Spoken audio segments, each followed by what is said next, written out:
Welcome back to the Intelligent Builder podcast, sponsored by Plutus Agents. Today, I'm joined by Cate Bloom, the Vice President at AAA Appliance Service Center, a multi-generation appliance service company that handles residential, commercial, and even laboratory equipment. Cate originally studied architecture, then after the 2008 downturn, she found her way into the family business, where she's helped modernize operations, improve the customer experience, and build a training-first culture. So, Cate, it's great to have you on. Thank you so much for having me. Yeah, no, of course. So can we kind of start at the beginning? So you went to school for architecture and then had a totally different vision. Can you kind of walk me through that? Because I know you mentioned you didn't really want to go in the family business to begin with.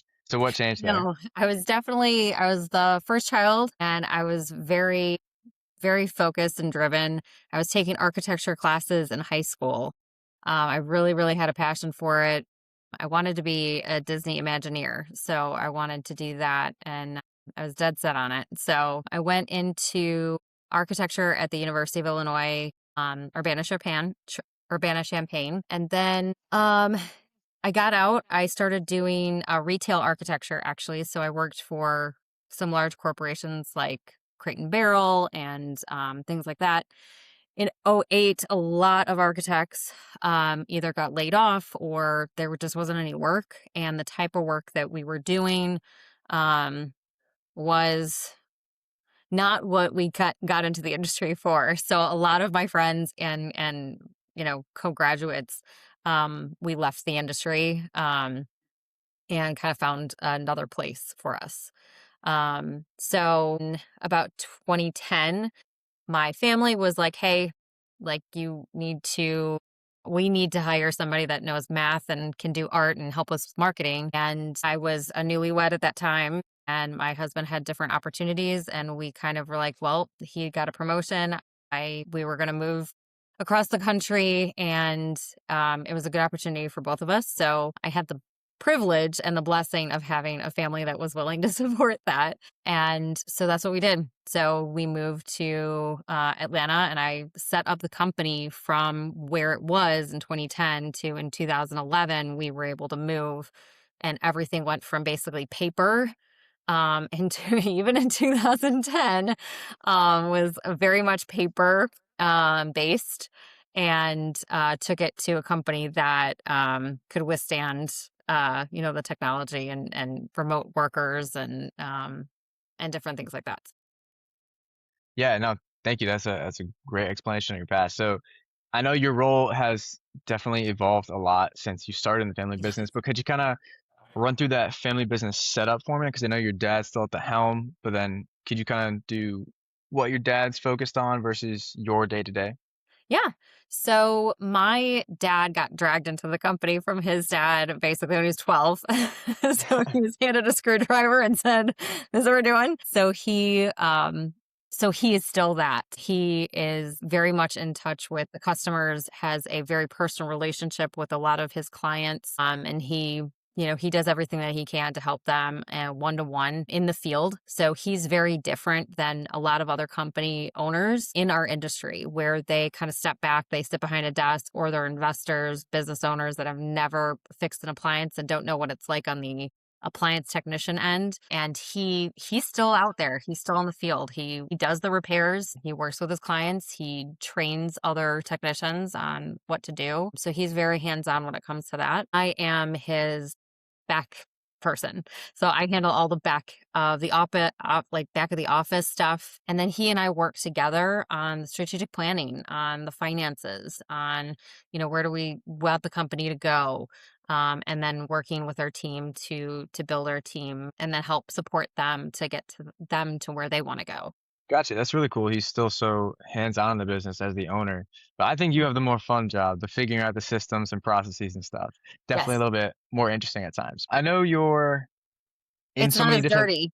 I'll tell you that much. yeah, no, of course. I don't And get as that's, dirty as they do. yeah, yeah. You get to stay clean. That's the best part. Yes. Uh-huh. So most service businesses, they kind of stay in one lane, right? I know we talked a little bit about that last time, but you're in residential, commercial, and then the laboratory and biomedical equipment, right? So Yeah. two questions there. One is why. Two is how do you handle that operationally?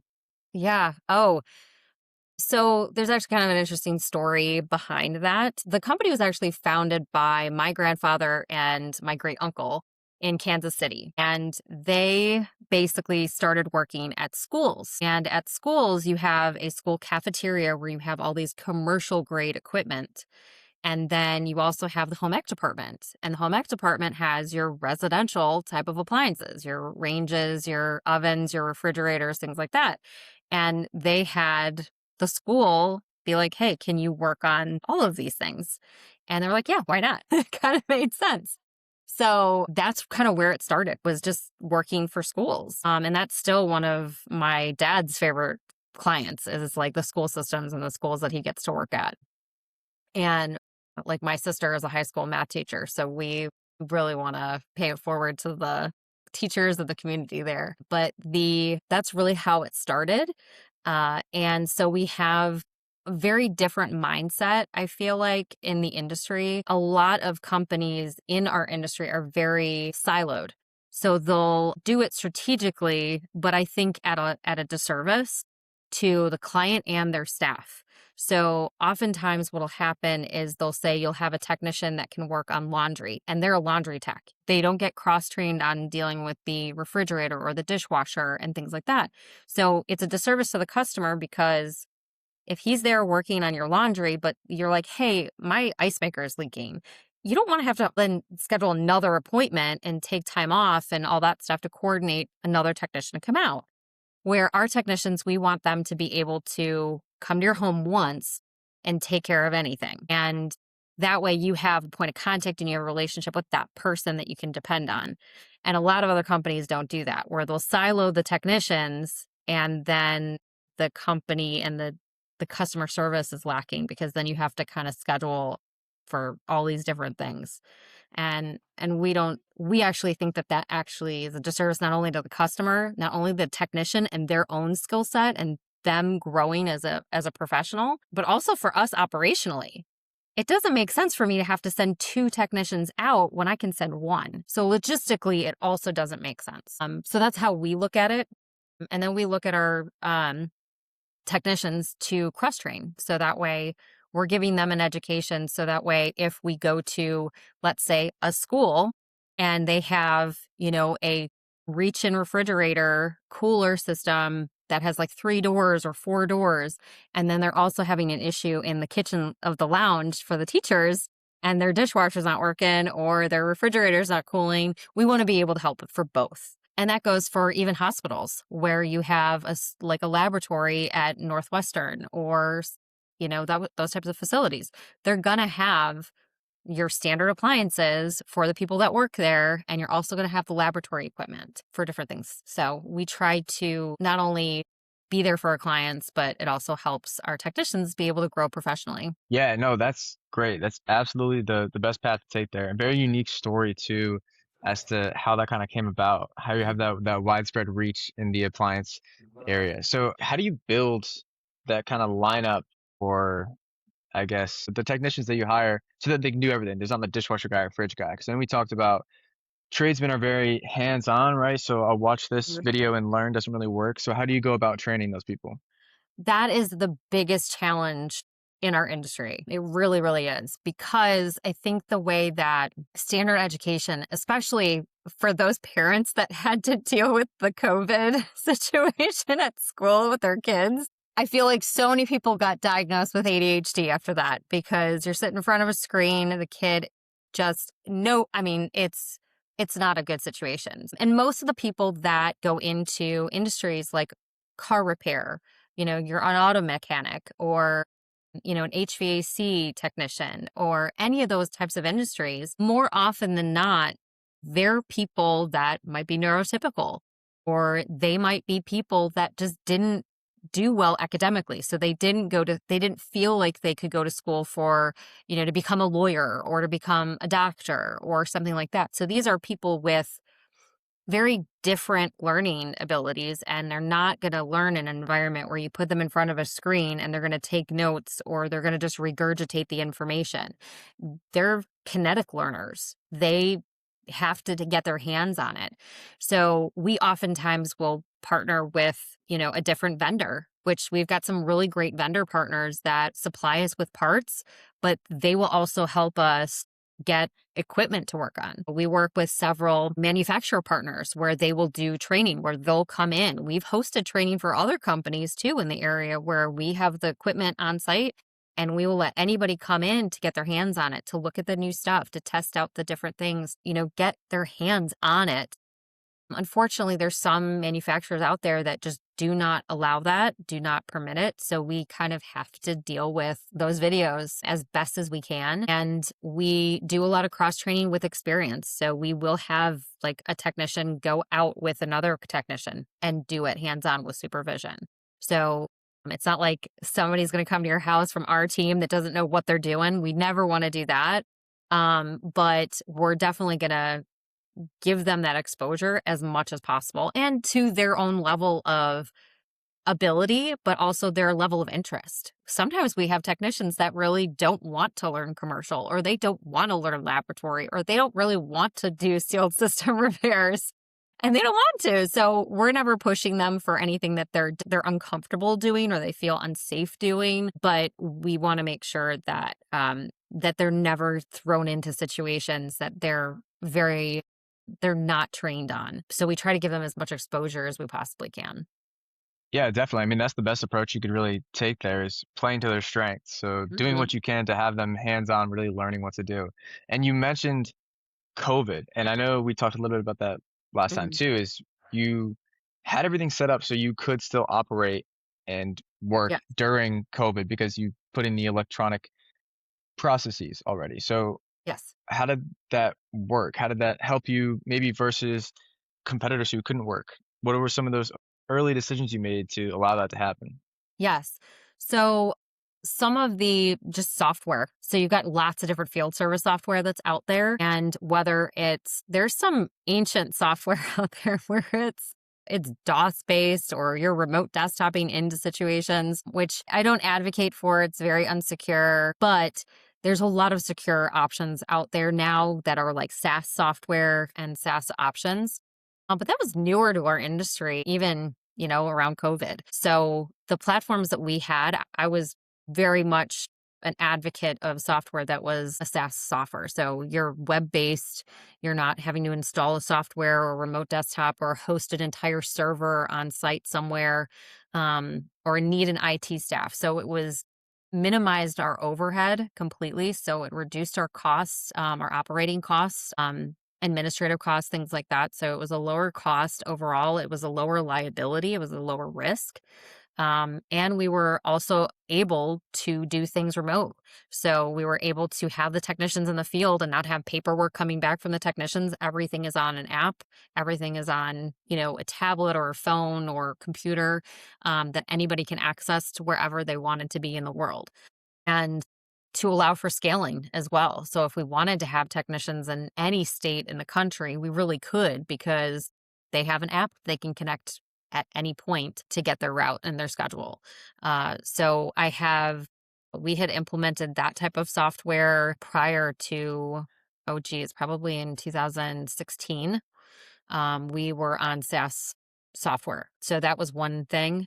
We were also on a VoIP phone system since 2000. I think that was one of the first things that I implemented was a VoIP phone system. So that was probably implemented in 2010, 2011. We're still with the same phone system.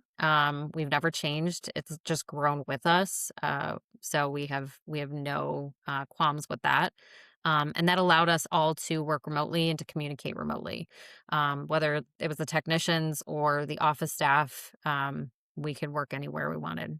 And it also allowed us to keep and maintain our staff. So we had several people that wanted to leave the state and moved out of state. And that enabled us to do that to keep good employees as well, even after I moved.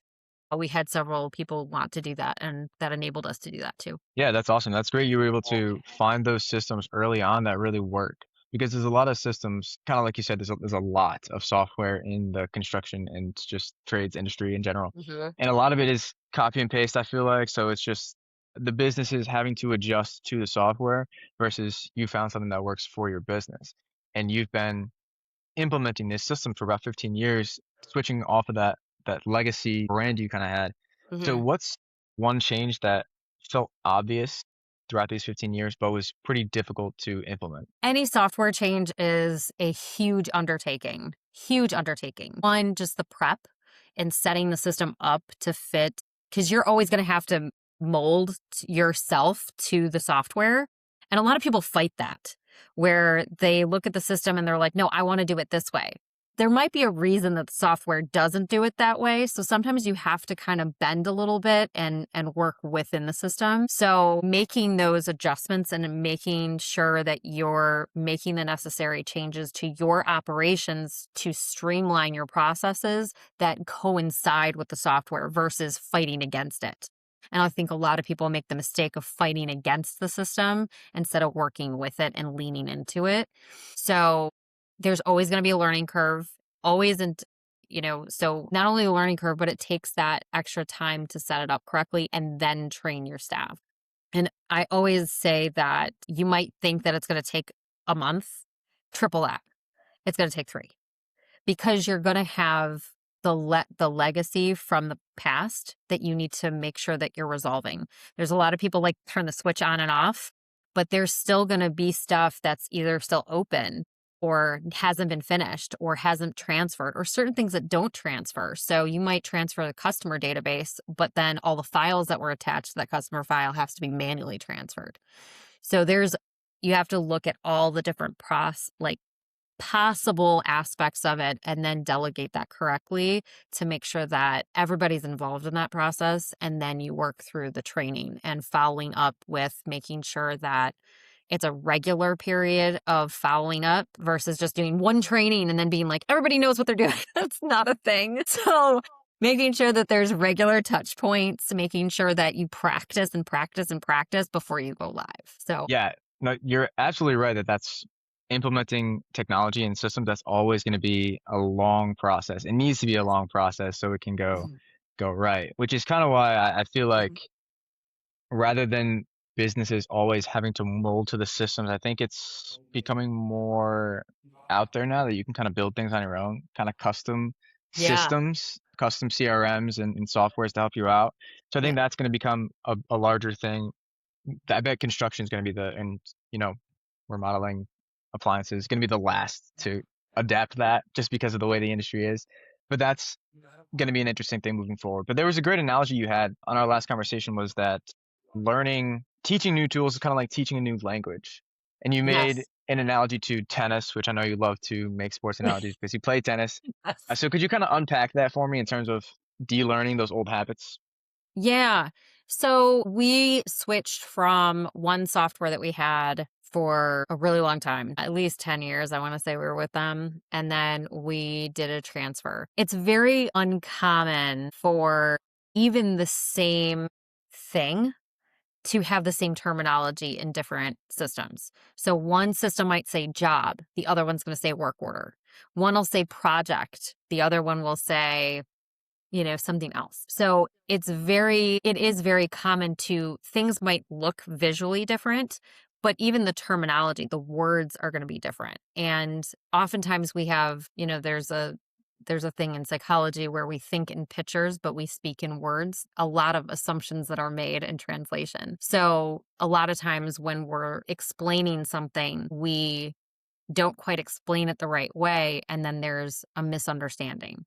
So you have to give there's going to be a transition period of time where like you're going to say job, but it meant one thing in one system and another thing in another. So you got to make sure that if you can customize it in ways where you're using the same language or the same terminology, it makes that transition that much easier. Some systems allow it, some systems don't. And then sometimes you might want to change the language to make sure that there is a break. There is a designated break of this system, we call it jobs. And then in this system, we call it work orders. So we know which one is which. So sometimes there is a very defined break and you want that. But those are all things that I recommend doing with a leadership team because they'll know their team better to know if that's going to cause more chaos than smooth transition.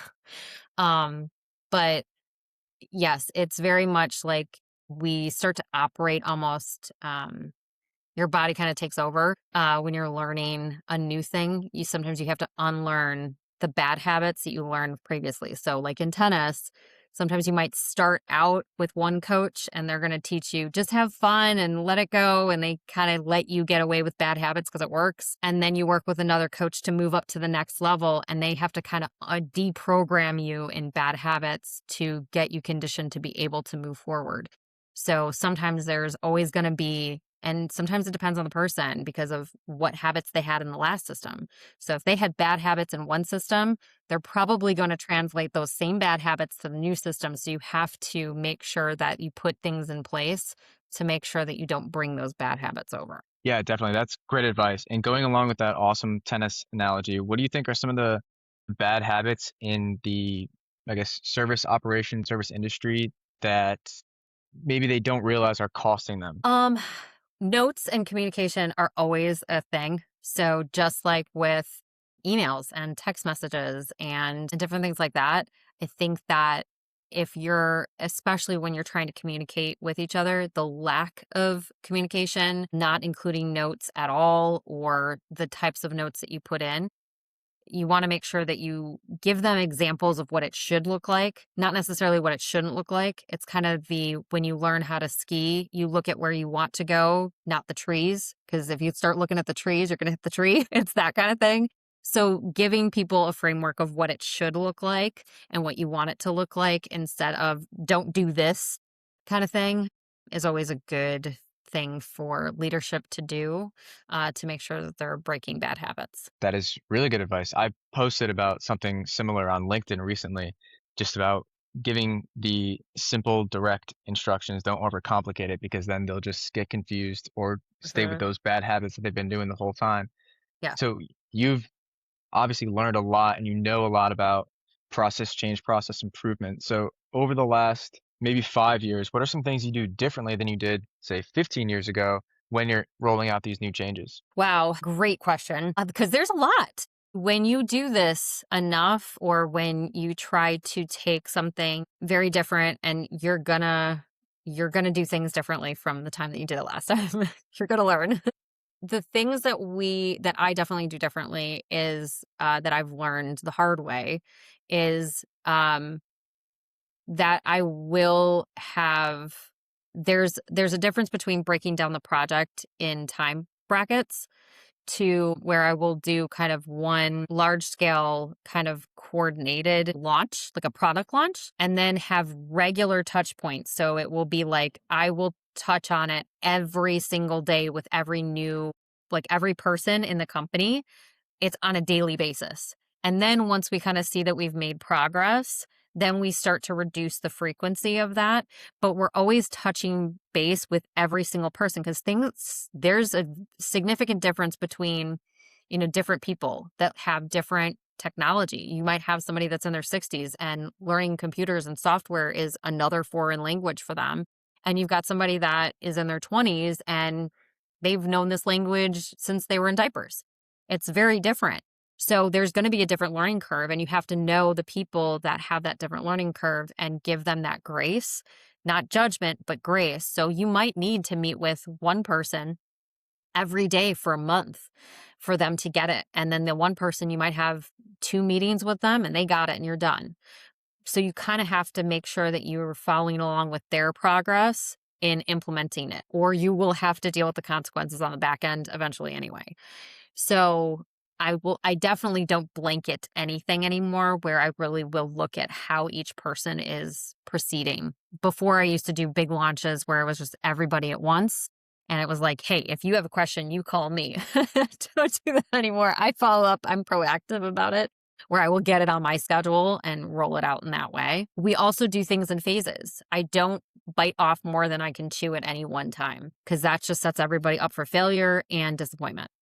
So it might be, hey, we're going to roll this first phase out. We might need to backpedal. Or if we run faster, then we can adjust from there. But anytime we try something new, we try it and we might beta test it with 1 or 2 people. So we find the issues first, and then we roll it out to everybody else. But we do baby steps because we've jumped in with 2 feet and and needed rescuing a couple times. So we've had to backpedal. So it's definitely worthwhile, going through research phases, alpha tests, beta testing, and then doing a rollout once you make those tweaks because everybody is looking through a different window. Everyone has different experiences and different perspectives. So I might approach it one way, and then somebody else might be like, that doesn't make any sense for me. But what about this? And they might even have a better idea. So I want to give my team credit for coming with their own thoughts and experience that might be better than mine. So I allow that feedback loop at the very beginning before making a mistake on rolling stuff out. I also make sure, again, with different learning styles, there needs to be hands-on training. We have to do practice and practice and practice. It's not just here to watch this video. Or a lot of people got away from paper, but sometimes having an extra backup copy of something with pictures on it for instructions and a checklist goes miles, especially for people that are neurodivergent or people that didn't do really well in school. Even when they're fixing appliances, they're looking at a diagram, they're looking at steps, and that's never going to hurt anybody. Even surgeons and pilots on airplanes, they have a checklist that they follow. There's nothing wrong with the checklist and working off of a checklist. So giving them even a printed laminated copy or a printed packet until they have it memorized. Some stuff does get memorized because you just do it so often. But if there's a process that, they might need to go back to because they don't do it very often, they have a printed copy for them or a way for them to get access to a document like a Google Doc or some kind of documentation that they can look up the answer. Oh, that was a masterclass on just change management. Like that was awesome. You made a lot of great points there, and I'm glad you shifted away from if you don't know something, you have a problem, call me, because otherwise we wouldn't be able to have this call right now. You'd be way too busy dealing with people like that. So Yep. that's awesome. You've learned so much over these last few years in terms of changing. You've implemented the great processes and systems and technologies. So what about looking ahead, looking in this next chapter? We'll say 2026. We just got into the new year. What are some concrete goals you have? I know you mentioned looking into expanding into installations too, but just generalized goals for 2026. Well, we actually do quarterly meetings and we do kind of future vision planning. So our vision, we were just at the ASTI convention for United Appliance Servicers Association. So we had our kind of big annual meeting of what's going to happen this year. So our goal is to double in size in 3 years. So that might include expanding territory. That might just include more concentrated service area and growing your client base. But that's our goal, is that's where we want to get to. As far as changes that we're going to implement, we want to get better at our processes. We want to have the best team. We want professionals in our company. So really good, high quality technicians, really high quality customer service agents. We hope to have its own specialized division for managed accounts. So that could be, you own your landlord and you have a rental property. You'll have a direct point of contact, an expert of how to deal with your types of issues. And so things like that. So just almost kind of elevating it kind of to a concierge type service. And we're also looking at expanding to a membership program for maintenance and extra discounts and special scheduling. So again, kind of VIP service. So we're kind of more into that direction as of right now. So, and we're always looking at ways to implement better processes, to streamline things, to give customers a better experience. Our policy is that we never want to do certain things that we hate being done to us. So we have kind of standard policies, no email marketing, no text message spams, things like that. We really focus on the customer's experience and our technicians' work-life experience because we want them to be proud of the work that they're doing. So we're focused really on the quality that we're providing this year for the most part. Yeah, that's great. It's a very productive strategy session. You've got a great vision for where you want things headed. So, what do you think has to be maybe true operationally or a fix or an addition that you'd want to change that if gotten rid of or added would double your momentum going towards that? What was it? It was kind of doubling your scale in the Yeah. next 3 years. Well, one really cool thing that I think we're all kind of hearing, it's like the buzzword of the moment is AI. And I think there's a lot of really cool things that are coming out with AI that we can be implementing a little bit more that we probably will. So some of the things like Notebook LM, we're probably going to be implementing that to more standardize and build out really more of an internal SOP. Like, so we might be redoing our SOPs and having more of a full book of where people can go in at any point and like look up different policies or procedures and things like that to again make it really easy and all in one and scalable. So that's one thing that we're looking at doing this year. The other thing is that we're looking at is kind of implementing AI in the field to make the technician's job a little bit easier. So we're looking at doing that. Also trying to speed the process along. So sometimes customers don't know. They expect that we can try to fix it the first time. And that's always our goal. We want to be able to come out once and not interrupt your schedule more than once. But because unlike industries like electricians or plumbers or even HVAC, if you can think of the thousands of brands alone that are out there, let alone all of the different model numbers, revisions of each model number, and so on, there's billions of parts that are available and we can't keep track. We can't keep all of them on the truck. So oftentimes what happens is that we have to order a part and come back. And that's not efficient for us. That's not efficient for our customers. So what we're trying to implement is, and we have found this, is that AI is not good at diagnosing. So it is really bad at diagnosing. People have tried to do it. It hasn't figured that out yet. But, but what we are getting help with is helping our customer service agents ask the right questions.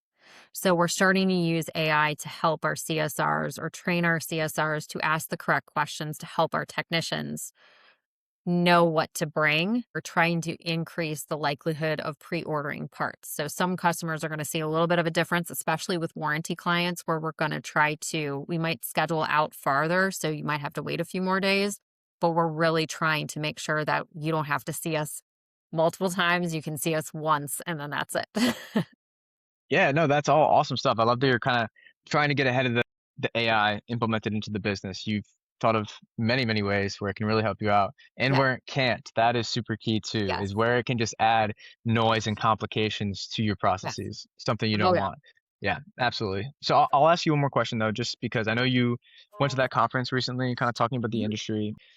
What do you think, since you kind of pride yourself on service quality, what do you think really anchors the quality in a service-based business? I think it depends because I think there's different categories of quality. So there's quality of the repair itself. So that's your workmanship. That's technicians that end up leaving and it's worse off than before, like you have a leak or something like that, God forbid.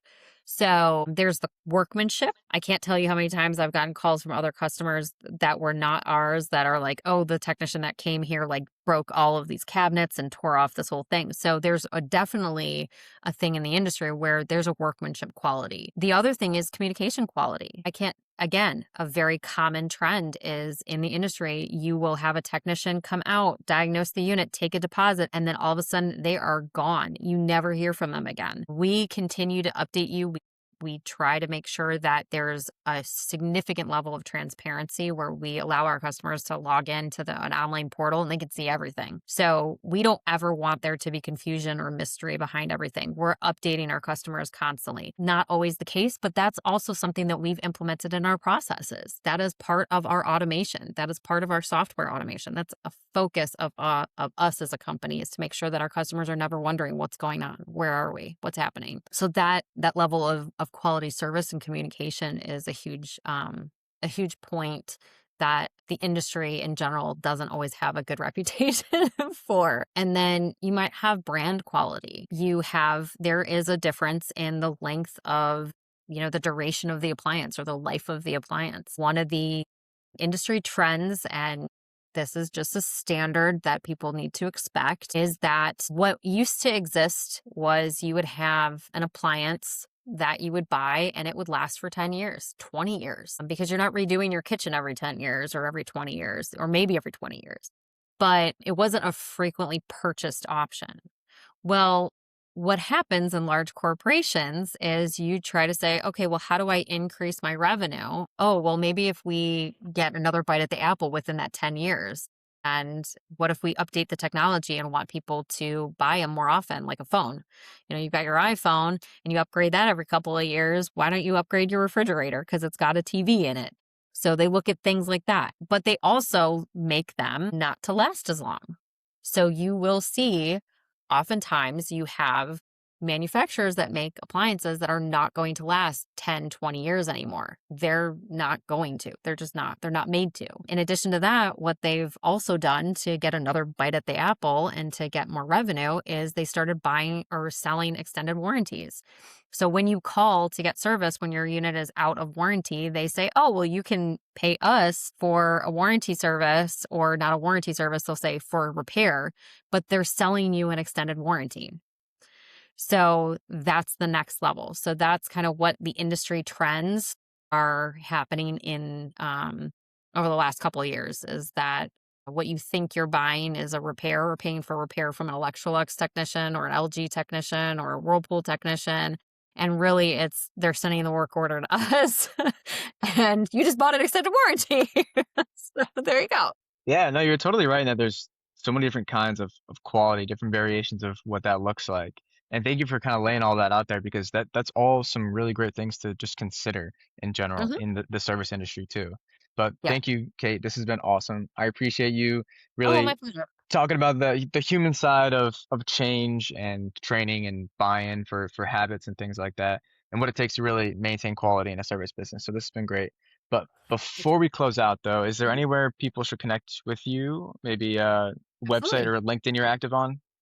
So our company page is appliance dash AAA or AAA .com. And then everybody's welcome to contact me on LinkedIn. I'm available on LinkedIn, Cate Bloom. And I just hope that I was able to help anybody not go through some of the struggles that I went through. So as long as I You was absolutely helpful. were. No, yeah, this was super valuable. Yeah, so I'll link some of that information below so people can find you Mhm. very easily. For everyone listening, thank you for tuning into the Intelligent Builder. If you found this episode valuable, which it was, send it to another builder or founder in your circle, and I'll see you in the next one. Thanks, Kate. Thank you.